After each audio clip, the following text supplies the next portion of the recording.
Gaussian surface, ठीक है, तो यहाँ पर बनेगा तो 3D के बराबर बटा स्पीड से डिवाइड कर दो इसको, टाइम पे मिल जाएगा। तो बाय आर और we welcome to my YouTube channel Science Point. बच्चों स्वागत है आपका। और आज इलेक्ट्रोस्टैट में हम लोग लेक्चर नंबर 17 करने वाले हैं। और आज सबसे पहले समझेंगे कि गॉसियन सरफेस क्या होता है और उसके साथ साथ गॉस लॉ का एप्लीकेशंस भी समझेंगे। गॉस लॉ के एप्लीकेशन में आता है बच्चों, कोई भी सिमेट्रिकल बॉडी होता है तो सिमेट्रिकल बॉडी के आसपास, सिमेट्रिक बॉडी के आसपास कैसे हम लोग इलेक्ट्रिक फील्ड निकालते हैं, इसके बारे में हम लोग देखेंगे। ठीक है, तो आइए देखते हैं। सबसे पहले समझो बच्चों कि गॉसेस लॉ क्या था। गॉसेस लॉ एक बार मैं थोड़ा सा रिकॉल करा दूं रे। गॉसेस लॉ ऑफ इलेक्ट्रोस्टैटिक्स क्या था? गॉसेस लॉ कहता है बच्चों कि कोई भी क्लोज सरफेस के अंदर अगर चार्ज क्यू है, ठीक है, तो इस सरफेस के थ्रू जो नेट फ्लक्स आएगा बच्चों, ये नेट फ्लक्स का वैल्यू कितने के बराबर आता है? Sigma Q in by epsilon not के बराबर आता है। यानी net flux enclosed bye a close surface is sigma Q in by epsilon not. ये लास्ट लेक्चर में मैंने बता दिया था। अब नेट फ्लक्स को आप बच्चों ऐसे लिख सकते हो, ई डॉट डी ए का इंटीग्रेशन, और ये value sigma Q in epsilon not के बराबर होता है। क्लियर है ये चीज?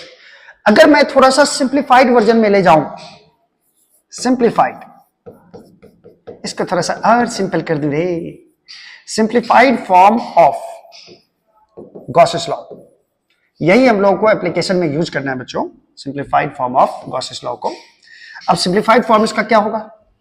तो मैं क्या करता हूं, यहां पे नेट फ्लक्स जो निकालने वाला हूं, नेट फ्लक्स ये है बच्चों ई डॉट डी ए के बराबर, और इसका वैल्यू है, इसका इंटीग्रेशन है ई डॉट डी ए का, ठीक है। और net flux enclosed by the surface जो है वो है sigma Q in by epsilon not के बराबर। ये सरफेस इंटीग्रल है बच्चों, ठीक है। अब यहां पे मैं क्या करता हूं, अगर मान लीजिए ई कांस्टेंट है, अगर मान लीजिए इलेक्ट्रिक फील्ड कांस्टेंट हो गया, सरफेस पे हर जगह कांस्टेंट है, ठीक है, तो इलेक्ट्रिक फील्ड कांस्टेंट है जिसको मैं बाहर निकाल सकता हूं। नेट फ्लक्स का जो वैल्यू हो जाएगा बच्चों, ये हो जाएगा E dot D A, E dot D A, ठीक है। अब नेट फ्लक्स का जो यहां पे वैल्यू होगा वो हो जाएगा ई डॉट, और डी ए का इंटीग्रेशन हो जाएगा बच्चों ई के बराबर, तो ई डॉट ए हो जाएगा। अब मैं इसमें एक केस और ले रहा हूं बच्चों, मान लो कि इलेक्ट्रिक फील्ड और एरिया वेक्टर का डायरेक्शन सेम है। अगर इस दोनों का डायरेक्शन सेम होगा तो थीटा इक्वल टू हो जाएगा 0 डिग्री। मान लो जिस डायरेक्शन में फील्ड है उसी डायरेक्शन में एरिया वेक्टर भी है, और मैक्सिमम केस में आपको यही आएगा एप्लीकेशन ऑफ गॉसेस लॉ में, ठीक है। तो इसको जरा ध्यान से समझना। तो ई डॉट ई ए का वैल्यू आप लिख सकते हो ई ए कॉस थीटा, क्योंकि ए डॉट बी का वैल्यू होता है बच्चों ए बी कॉस थीटा के बराबर। थीटा क्या होता है? इलेक्ट्रिक फील्ड और एरिया वेक्टर के बीच का एंगल। यहां पे मैंने थीटा 0 मान लिया है, तो जो नेट फ्लक्स का वैल्यू आएगा बच्चों ई ए इंटू कॉस थीटा, कॉस 0 हो जाएगा। थीटा के बदले क्या डाल दिया मैंने यहाँ पे? 0 डाल दिया कॉस थीटा के बदले, तो cos 0 1 होता है बच्चों, तो ये नेट फ्लक्स का वैल्यू हो जाएगा E इंटू ए के बराबर। तो मैं जो यहां पे फ्लक्स का फॉर्मूला लगाऊंगा बच्चों, फ्लक्स का फॉर्मूला ये हो जाएगा E इंटू ए के बराबर। क्लियर है चीज? और यहां देखो जरा, यहां कंडीशन क्या क्या है कि E का वैल्यू कांस्टेंट होना चाहिए, और E और A वेक्टर जो है ये दोनों एक दूसरे के पैरेलल होना चाहिए। जिस डायरेक्शन में इलेक्ट्रिक फील्ड होगा उसी डायरेक्शन में एरिया वेक्टर भी होना चाहिए, यानी कि थीटा का वैल्यू 0 डिग्री होना चाहिए। तब ये फॉर्मूला बहुत ज्यादा एप्लीकेबल होता है। इसी को बोलते हैं simplified form of Gauss's law. Clear है ये चीज? क्लियर है? क्लियर। चलिए नेक्स्ट देखते हैं बच्चों, गॉसियन सरफेस क्या होता है एक्चुअली। गॉसियन सरफेस, देखो गॉस लॉ अप्लाई करने के लिए एक क्लोज सरफेस को इमेजिन करना होता है, और ये जो क्लोज सरफेस होना चाहिए वो एक सिमेट्रिक होना चाहिए। वो एक इमेजिनरी सरफेस होता है, हाइपोथेटिकल सरफेस हम लोग एज्यूम करते हैं किसी चार्ज के आसपास। जैसे मान लो कि ये क्यू चार्ज है, ठीक है, क्यू चार्ज। क्यू चार्ज से हम लोग आर डिस्टेंस पर जाकर के एक स्फीयर ड्रॉ कर दो, स्फीयर। इस स्फीयर को आप बोल सकते हो ये गॉसियन सरफेस है। इस स्फीयर के अंदर ये चार्ज बंद है, ठीक है। अब गॉसियन सरफेस हम लोग सिलेक्ट कैसे करेंगे? कैसे पता चलेगा कि गॉसियन सरफेस राउंड होगा, गॉसियन सरफेस क्यूबाइड होगा, गॉसियन सरफेस सिलिंड्रिकल होगा, कैसा होगा? तो गॉसियन सरफेस क्या है बच्चों? ये एक हाइपोथेटिकल सरफेस है। इट्स है, ध्यान से देखना, सारा चीज समझ में आएगा। It's a hypothetical surface. To apply Gauss's law, Gauss's law को अप्लाई करने के लिए हम लोग एक हाइपोथेटिकल कॉन्सेप्ट मानते हैं, हाइपोथेटिकल सरफेस मानते हैं, जिसको हम लोग बोलते हैं गॉसियन सरफेस। अब ये गॉसियन सरफेस कैसे हम लोग सिलेक्ट करेंगे? इट इज सिलेक्टेड एज, देखिए सबसे पहले गॉसियन सरफेस हम लोग कैसे सिलेक्ट करेंगे? सबसे पहले ये जानो कि मान लो एक पॉइंट चार्ज है Q, ठीक है, और सपोज करो इसके कारण मुझे यहां पे P पॉइंट पे फील्ड निकालना है, तो मैंने एक यहां पे स्फीयर बना डाला। स्फीयर क्यों बना डाला ये समझना, स्फीयर है, ये एक सर्कल मत समझना, ये एक गोला है, गोला गोला इस तरह का, ठीक है, ये गोला है। अब इस गोले पे क्या होगा बच्चों, यदि मैं इस गोले पे, ये गोला पूरी तरह से मैं बना देता हूं इसको, ये गोला है, ठीक है। अब इस गोले पर कोई भी हम छोटा सा एरिया कंसीडर करेंगे तो इस एरिया का डायरेक्शन किधर होगा? बाहर की तरफ, ठीक है। और इसमें देखो इलेक्ट्रिक फील्ड का डायरेक्शन किधर की तरफ होगा बच्चों? यहां से यदि मैं इलेक्ट्रिक फील्ड का डायरेक्शन लूं, यानी इस पॉइंट चार्ज के कारण इस एरिया पे इलेक्ट्रिक फील्ड का डायरेक्शन इधर की तरफ होगा, यानी जिस डायरेक्शन में एरिया वेक्टर है उसी डायरेक्शन में इलेक्ट्रिक फील्ड का भी डायरेक्शन है। यानी इलेक्ट्रिक फील्ड और एरिया वेक्टर के बीच का एंगल कितना है बच्चों? 0 डिग्री है। यदि मैं यहां कोई छोटा सा एरिया कंसीडर करूं तो इस एरिया का डायरेक्शन किधर होगा? मैंने एरिया वेक्टर अच्छी तरह से बताया बच्चों, ये एरिया वेक्टर होगा। और यदि मैं इस पॉइंट पे, इस पॉइंट चार्ज के कारण बोलूं फील्ड किधर की तरफ होगा, तो फील्ड भी बच्चों इधर की तरफ ही होगा, यानी दोनों एक दूसरे के पैरेलल है। तो इस सरफेस को हम गॉसियन सरफेस बोल सकते हैं। ऐसा सरफेस पर हम लोग कहीं भी कोई पॉइंट लेंगे, जैसे यहां भी कोई छोटा सा एरिया कंसीडर करेंगे तो इस एरिया वेक्टर का डायरेक्शन ये होगा, इस एरिया वेक्टर का डायरेक्शन dA, और इसका फील्ड का भी डायरेक्शन यही आ जाएगा। क्लियर है चीज? यानी फील्ड और एरिया वेक्टर का डायरेक्शन क्या होगा बच्चों? सेम हो जाएगा। तो इस सरफेस को हम लोग बोल सकते हैं ये गॉसियन सरफेस है। ये ऐसा सरफेस है नहीं, बस एज्यूम कर लिया हमने, ये एक गॉसियन सरफेस है, ऐसा मैंने एज्यूम कर लिया। अब देखो बच्चों जरा, यहां पे पॉइंट आपको क्या याद रखना है कि गॉसियन सरफेस हम कैसे सेलेक्ट करेंगे। जैसे यहां जो गॉसियन सरफेस आया है ये एक स्फेरिकल सरफेस है, ये एक स्फेरिकल सरफेस आया है। इस स्फेरिकल सरफेस में देखो कोई भी एरिया वेक्टर लो, कोई भी एरिया वेक्टर, तो एरिया वेक्टर और फील्ड का डायरेक्शन क्या है? सेम है।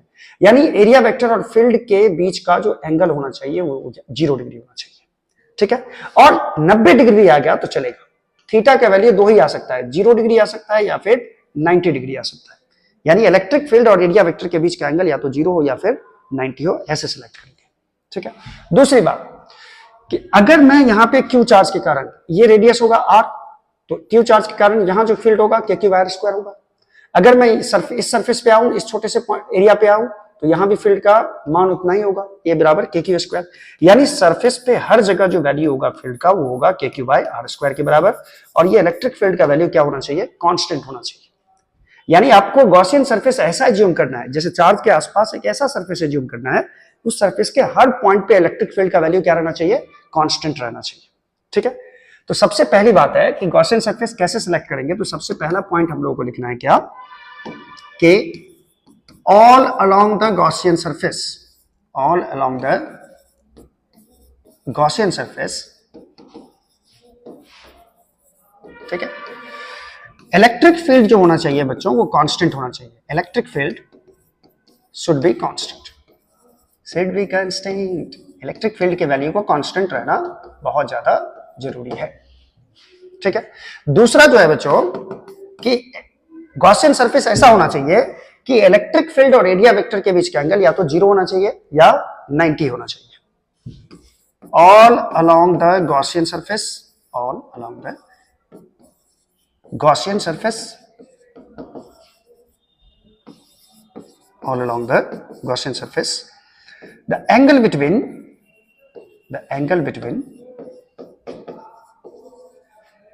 electric field vector, angle between electric field and area vector, electric field और एरिया वेक्टर के बीच का जो एंगल होना चाहिए बच्चों वो या तो 0 होना चाहिए या 90 होना चाहिए। should be either 0 डिग्री और 90 डिग्री, या 0 डिग्री होना चाहिए या फिर 90 डिग्री के बराबर होनी चाहिए, ठीक है। ये चीज आपको समझ में आया? दूसरी बात तो मैंने लिख दी। तीसरी बात क्या है, इस चीज को समझो जरा। गॉसियन सरफेस किसी भी पॉइंट चार्ज से पास नहीं करना चाहिए, यानी डिस्क्रीट चार्ज से पास नहीं करना चाहिए। ऐसा क्यों? गॉसियन सरफेस, गॉसियन सरफेस, ये कुछ बातें हम लोगों को ध्यान में रखनी होगी, उसी हिसाब से गॉसियन सरफेस हम लोग बना सकते हैं। Gaussian surface should not pass through any discrete charges, through any discrete charges, यानी कोई पॉइंट चार्ज से पास नहीं करना चाहिए बच्चों, through any discrete charges। क्यों नहीं होना चाहिए ऐसा? जैसे मान लो बहुत सारे चार्ज हैं किसी रीजन में बहुत सारे चार्ज हैं, ठीक है, मान लो Q1 है, Q2 है, Q3 है, Q4 है, बहुत सारे चार्ज हैं। अब हम एक ऐसा गॉसियन सरफेस नहीं बना सकते हैं जो किसी चार्ज से पास करे। मान लो हम एक ऐसा गॉसियन सरफेस बना दिए जो इस चार्ज से पास कर रहा है, ठीक है, यहां कोई चार्ज है यहां, और ये गॉसियन सरफेस ऐसे बना दिए हम, एक स्फेरिकल गॉसियन सरफेस हम एज्यूम किए, स्फेरिकल गॉसियन सरफेस एक बॉल की तरह, जो एक पॉइंट चार्ज Q से मान लो पास कर दिया, ठीक है। अब मान लो हम इस पॉइंट पे फील्ड निकालना चाहेंगे इसी चार्ज के कारण, तो क्या ये डिफाइन होगा? आप याद करो, किसी पॉइंट चार्ज के कारण इसके आगे पीछे चारों तरफ फील्ड होता है। पॉइंट चार्ज जिस लोकेशन पे है उसी लोकेशन पे मैं आपको बोलूं फील्ड कितना होगा, तो ये डिफाइंड नहीं है, नॉट डिफाइंड। और मैंने क्या बोला आपको कि गॉसियन सरफेस ऐसा होना चाहिए कि हर पॉइंट पे इलेक्ट्रिक फील्ड का वैल्यू क्या होना चाहिए? कांस्टेंट होना चाहिए। तो यहां पे बच्चों फील्ड डिफाइन ही नहीं होगा, तो यहां फील्ड कांस्टेंट नहीं हुआ, इसीलिए ये गॉसियन सरफेस पॉसिबल नहीं है। तो क्यों नहीं डिस्क्रीट चार्ज से पास करना चाहिए Gaussian surface? Because electric field at the position of charge,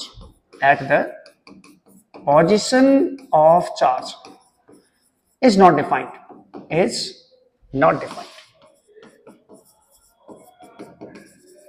ठीक है। इलेक्ट्रिक फील्ड जो जिस पोजीशन पे चार्ज है उसी पोजीशन पे इलेक्ट्रिक फील्ड डिफाइंड नहीं होगा। क्लियर है चीज? तो डिस्क्रीट चार्ज से पास नहीं करना चाहिए। चौथी बात क्या है बच्चों? चौथी बात है गॉसियन सरफेस कैसा भी हो सकता है बच्चों। गॉसियन सरफेस स्फेरिकल भी हो सकता है, गॉसियन सरफेस ये सिलिंड्रिकल भी हो सकता है, गॉसियन सरफेस क्यूबिक भी हो सकता है, क्यूबाइड भी हो सकता है, ठीक है। तो गॉसियन सरफेस जो है वो क्या क्या हो सकता है? गॉसियन सरफेस में भी ये स्फेरिकल भी हो सकता है, गॉसियन सरफेस ये सिलिंड्रिकल भी हो सकता है, सिलिंड्रिकल, ये क्यूबिक भी हो सकता है बच्चों, क्यूबिक भी, और क्यूबाइड भी हो सकता है, क्यूबाइडल भी हो सकता है, ठीक है। किसी भी शेप का गॉसियन सरफेस हो सकता है। गॉसियन सरफेस राउंड हो सकता है, गॉसियन सरफेस सिलिंड्रिकल हो सकता है, ऐसा हो सकता है, गॉसियन सरफेस एक क्यूबाइड हो सकता है, ठीक है, और गॉसियन सरफेस एक क्यूब हो सकता है। किसी भी शेप का गॉसियन सरफेस पॉसिबल है, ठीक है। हम लोग देखेंगे फील्ड जब निकालेंगे डिफरेंट सिमेट्री के कारण, सिमेट्रिकल चार्ज के कारण, तो हम लोग देखेंगे कि इस तरह में कैसे गॉसियन सरफेस हम लोग डिफाइन कर पाते हैं, ठीक है। चलिए इतनी बातें आपको समझ में आ गई होगी ऐसा लग रहा है। चलिए नेक्स्ट देखते हैं बच्चों, नेक्स्ट क्या है। अब जानते हैं एप्लीकेशंस ऑफ गॉसेस लॉ, ठीक है। एप्लीकेशन कैसे? तो सबसे पहले हम लोग निकालने वाले हैं, एप्लीकेशन में सबसे पहले क्या करने वाले हैं sir? Applications of Gauss's law. क्या है गॉसेस लॉ का एप्लीकेशन? गॉसेस लॉ का यूज करके हम लोग क्या क्या नहीं कर सकते हैं। तो सबसे पहला पॉइंट है बच्चों एप्लीकेशन का, apps number 1, electric field due to infinite uniform line of charge,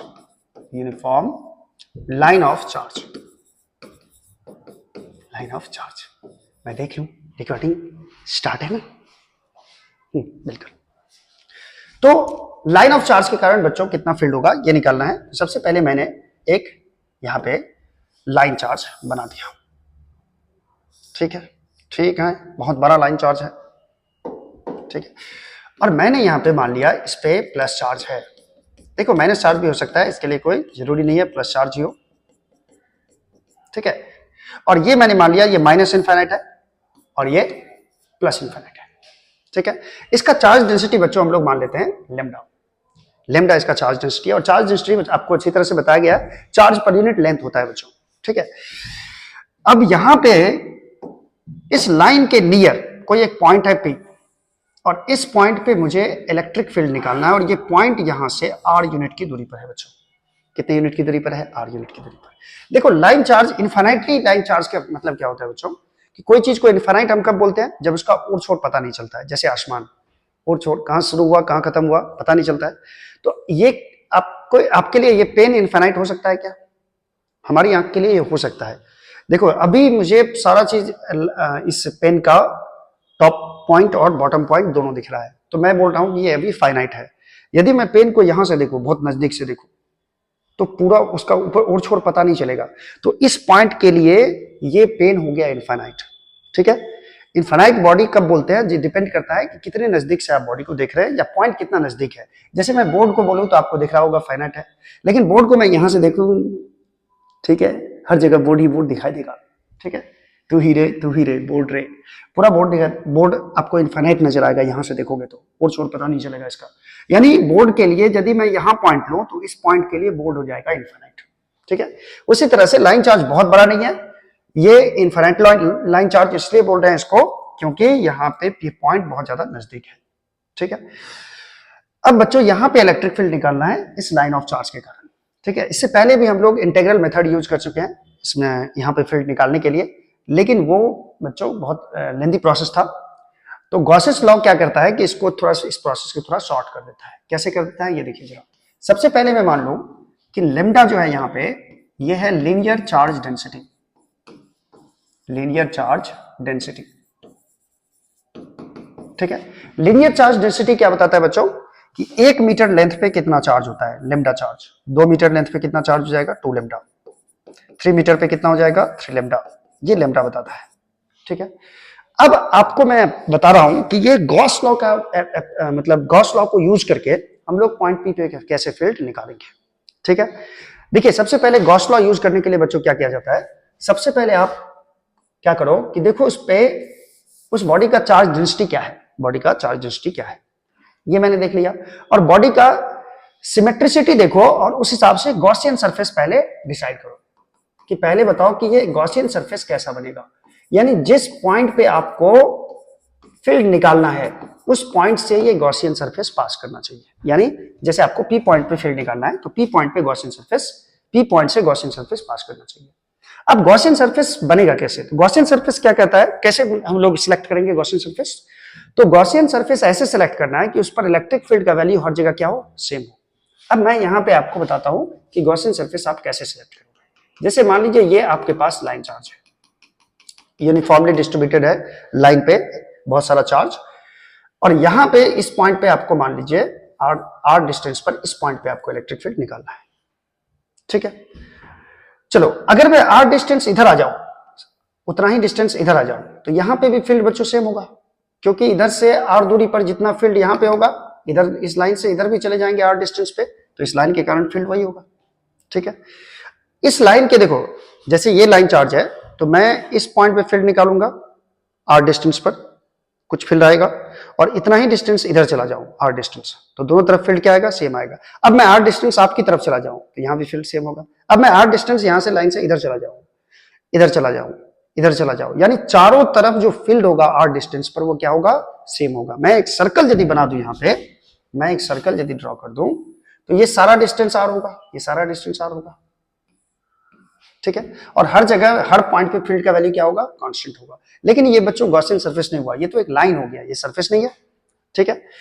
इसी तरह यदि मैं यहां से जाऊं यहां पे आर डिस्टेंस पर, तो फील्ड जितना फील्ड यहां पे आएगा उतना फील्ड यहां पे भी आएगा, थोड़ा सा ऊपर चले गए हम, और इधर भी जाएंगे आर डिस्टेंस तो यहां पे भी फील्ड सेम होगा। अगर मैं इस लाइन के चारों तरफ आर डिस्टेंस पर घूम जाऊं तो हर जगह फील्ड क्या होगा बच्चों, सेम हो जाएगा। उसी तरह यहां भी फील्ड सेम हो जाएगा, इस लाइन पे भी फील्ड सेम हो जाएगा। ऐसा मैं बहुत सारा सर्कल ड्रॉ कर सकता हूं, एक सर्कल पे दूसरा, दूसरा सर्कल पे तीसरा, जैसे एक चूड़ी पे दूसरा चूड़ी रखो, फिर तीसरा चूड़ी, फिर चौथा चूड़ी, चूड़ी चूड़ी चूड़ी चूड़ी का बंडल, चूड़ी मजा आने देगी, ऐसा नहीं करना है। चूड़ी का बंडल जो तैयार होगा वो सिलिंड्रिकल होगा बच्चों, ठीक है। तो यानी कि ये जो गॉसियन सरफेस आएगा ये कैसा आएगा, सिलिंड्रिकल आएगा। और इस सिलेंडर के हर कर्व सरफेस के हर पॉइंट पे फील्ड का वैल्यू क्या होगा, सेम होगा। यानी लाइन चार्ज के कारण जो हम लोग गॉसियन सरफेस बनाएंगे वो कैसा बनाएंगे, गॉसियन सरफेस कैसा बनाएंगे हम लोग, सिलिंड्रिकल बनाएंगे। ठीक है, इस चीज को समझना जरा। तो मैं यहाँ पे सिलिंड्रिकल गॉसियन सरफेस बनाने वाला हूँ। इतना ही डिस्टेंस मैं यहाँ चला आता हूँ, ठीक है, और यहाँ पे मैं एक गॉसियन सरफेस ड्रॉ करने वाला हूँ, और ये है सिलिंड्रिकल गॉसियन सरफेस, ये है सिलिंड्रिकल गॉसियन सरफेस। ठीक है, इस गॉसियन सरफेस के कर्व सरफेस पे जो होगा वो हर पॉइंट पे फील्ड का वैल्यू क्या होगा, सेम होगा। ठीक है, और ये गॉसियन सरफेस बच्चों इस पॉइंट पी से पास कर रहा है। अब मैं क्या करूंगा, तो सबसे पहले मैंने क्या कंसीडर किया, consider a cylindrical Gaussian surface, cylindrical Gaussian surface.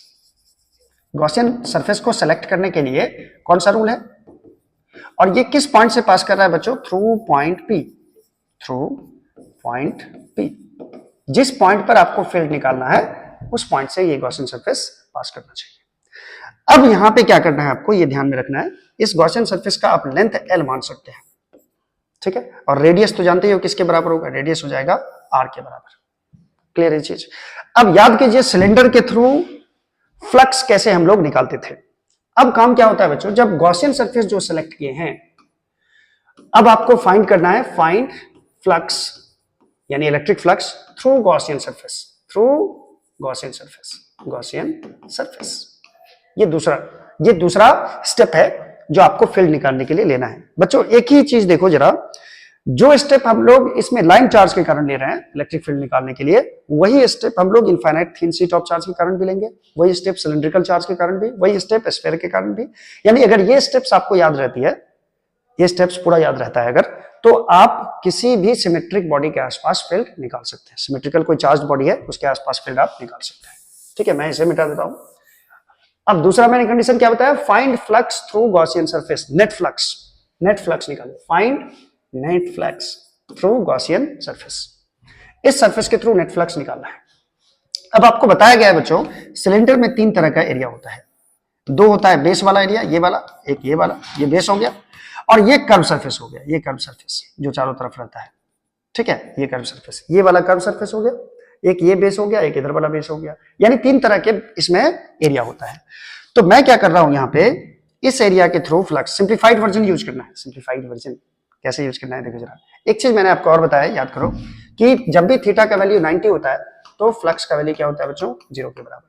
Electric field और एरिया वेक्टर के बीच का एंगल अगर 90 डिग्री हो तो फ्लक्स क्या होता है, 0 के बराबर। अब देखो जरा, यहाँ पे देखो, यहाँ पे करने क्या वाले हैं। अब देखो इसमें 3 एरिया है, सिलेंडर में 3 एरिया है। कौन कौन, पहला एरिया ये हो गया, इस एरिया के थ्रू मैंने फ्लक्स मान लिया φ1, और इस एरिया के थ्रू फ्लक्स मैंने मान लिया, इस एरिया के थ्रू फ्लक्स मैंने मान लिया φ2। और ये जो कर्व सरफेस है, कर्व सरफेस के थ्रू जो फ्लक्स होगा मान लीजिए φ3 होगा। तो नेट फ्लक्स कैसे निकालेंगे, φ1 प्लस φ2 प्लस φ3। लेकिन बच्चों एक चीज जरा देखना, ये जो ऊपर वाला एरिया है उसका एरिया का डायरेक्शन किधर होगा, उधर की तरफ, ऊपर की तरफ। ये जो सरफेस है तो एरिया वेक्टर किधर की तरफ होता है, सरफेस के परपेंडिकुलर। तो ये एरिया वेक्टर होगा, इसको मैंने बोल दिया A1। ठीक है, उसी तरह इस एरिया का जो डायरेक्शन होगा बच्चों, ये नीचे की तरफ होगा। अब याद करो एरिया वेक्टर क्या बताए हुए थे आपको कि क्लोज सरफेस जो होता है उसके बाहर की तरफ फील्ड होता है, ये एरिया वेक्टर होता है बच्चों। इस एरिया को मैंने मान लिया A2। ठीक है, इस पॉइंट पर कोई एक छोटा सा एरिया कंसीडर करो, इस एरिया को मैंने बोल दिया DA3, DA3 ये एरिया बोल दिया। ठीक है, या DA बोल दो, इसको कोई दिक्कत नहीं है, DA बोल देते हैं। ये छोटा सा एरिया माने हैं किस पे, curve surface area, curve surface पे एक छोटा सा एरिया कंसीडर किया DA। अब समझिए बात जरा, ये पॉजिटिव चार्ज है बच्चों, तो पॉजिटिव चार्ज के कारण यहाँ पे जो फील्ड का डायरेक्शन होगा इधर ही होगा। यहाँ क्या, हर जगह फील्ड का डायरेक्शन बाहर की तरफ होगा, इधर भी फील्ड का डायरेक्शन बाहर की तरफ होगा। तो मान लो ये एरिया वेक्टर है, ये एरिया अगर कंसीडर करते हैं तो इस एरिया पे आप साफ साफ देख सकते हैं कि फील्ड का जो डायरेक्शन होगा बच्चों ये इधर की तरफ होगा। पॉजिटिव चार्ज है तो बाहर की तरफ, इस साइड होगा बाहर की तरफ फील्ड, और इस साइड होगा इधर बाहर की तरफ फील्ड होगा।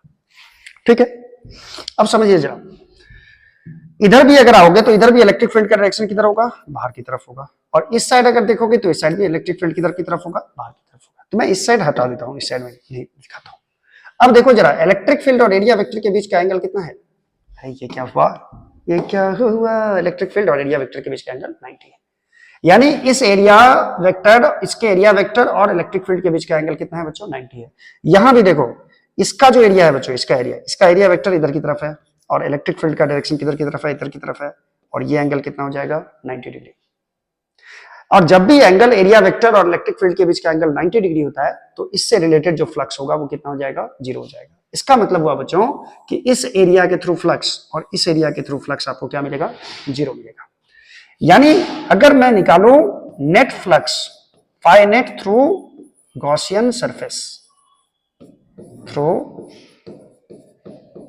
गॉसियन सरफेस, गॉसियन सरफेस के थ्रू नेट फ्लक्स क्या आएगा, तो मैं लिखूंगा फाई बराबर phi 1 plus phi 2 plus phi 3।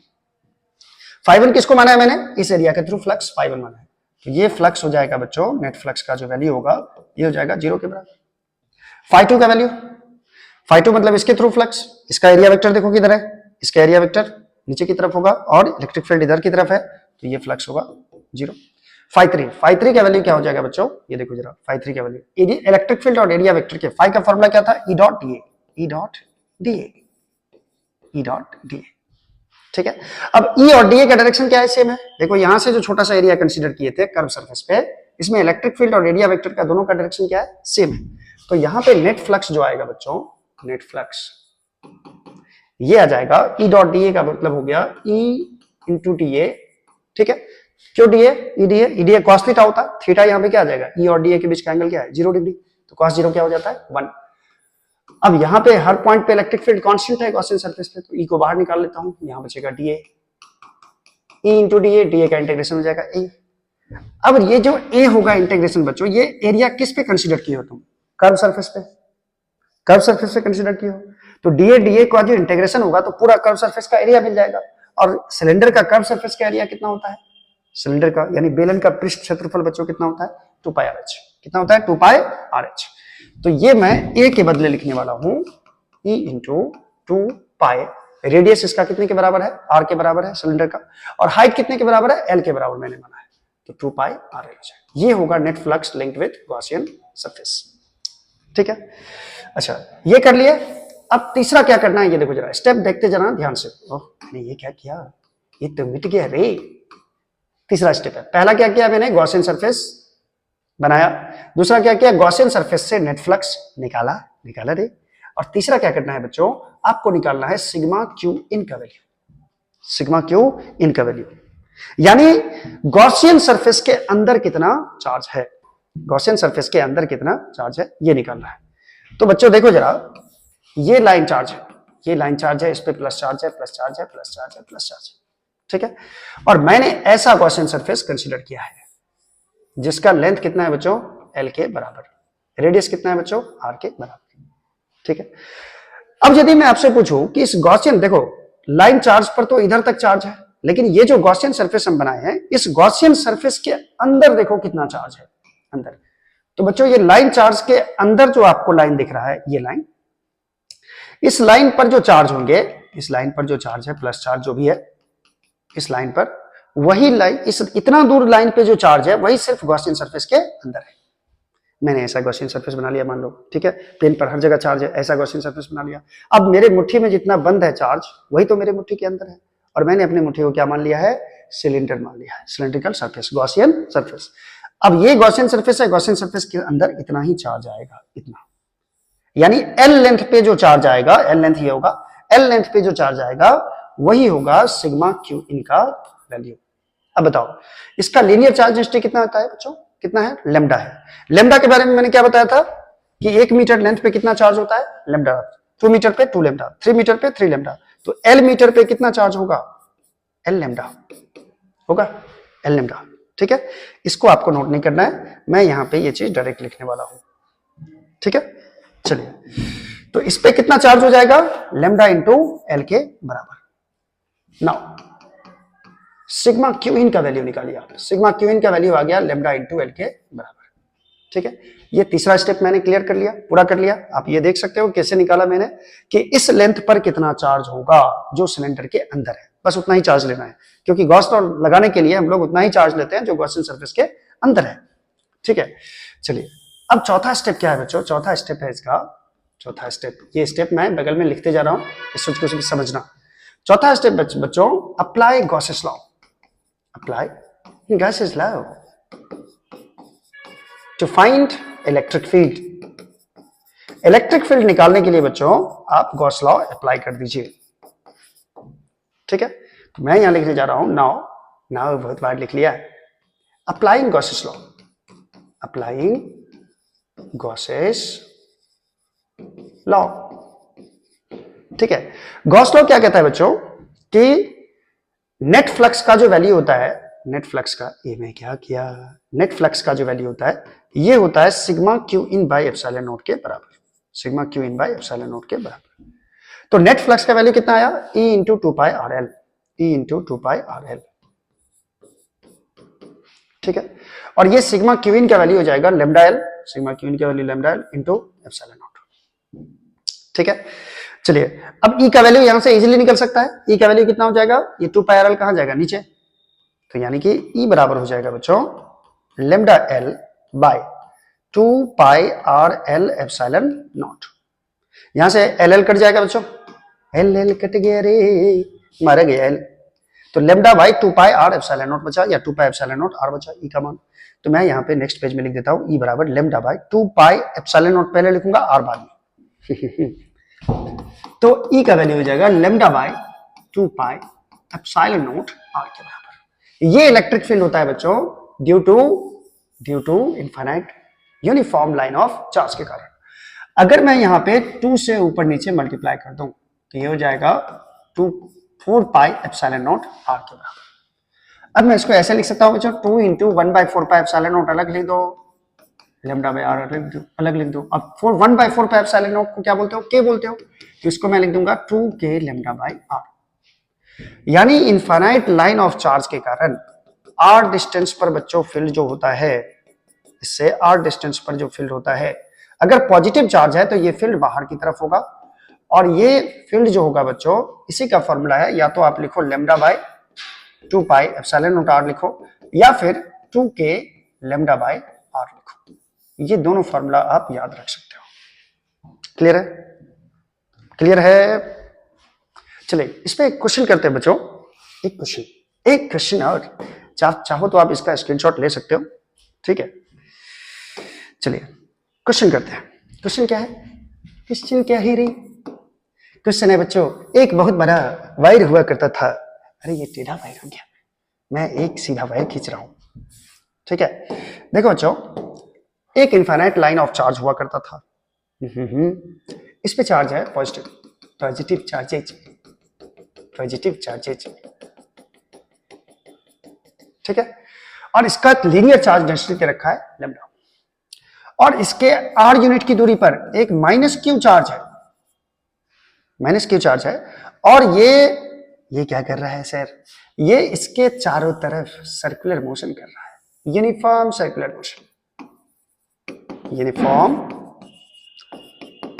Circular motion, ऐसे घूम रहा है। ठीक है, आपको निकालना क्या है बच्चों? निकालना है आपको time period. Find time period of charge minus Q, minus Q charge जो होगा इसका टाइम पीरियड कितना होगा बच्चों ये निकालना है।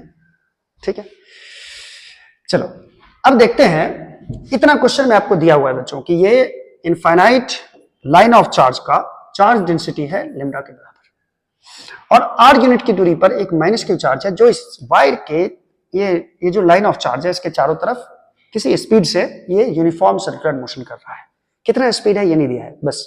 अब इसका निकालना है टाइम पीरियड, मतलब एक चक्कर लगाने में इसको कितना टाइम लगता है ये आपको निकालना है। ठीक है, ठीक है, आपको पता होगा यूनिफॉर्म सर्कुलर मोशन जब भी होता है तब सेंटर की तरफ सेंट्रीपिटल फोर्स का लगना बहुत ज्यादा जरूरी है। बिना सेंट्रीपिटल फोर्स का बच्चों यूनिफॉर्म सर्कुलर मोशन नहीं हो सकता है, कोई भी सर्कुलर मोशन नहीं हो सकता है बच्चों, यूनिफॉर्म हो चाहे नॉन यूनिफॉर्म। चलिए अब जो मैं इसमें करने जा रहा हूं येलो कलर से, ये सॉल्यूशन के लिए करने जा रहा हूं। इसका टाइम पीरियड निकालना है बच्चों। ठीक है, देखिए टाइम पीरियड निकाल सकते हैं हम लोग। टाइम पीरियड क्या होता है कि एक चक्कर लगाने में कितना टाइम लिया। तो आप जानते ही हो, एक चक्कर लगाएगा तो कितना दूरी तय करेगा, 2πr। डिस्टेंस कितना तय करेगा, 2πr, एक परिधि के बराबर। और मान लीजिए इसका स्पीड v है, स्पीड कितना है, v है, v का मान v दिया है, स्पीड दिया है v। तो भाई एक चक्कर पूरा करने में यानी 2πr डिस्टेंस पूरा करने में टाइम कितना लगेगा, टाइम हो जाना चाहिए डिस्टेंस बाय स्पीड।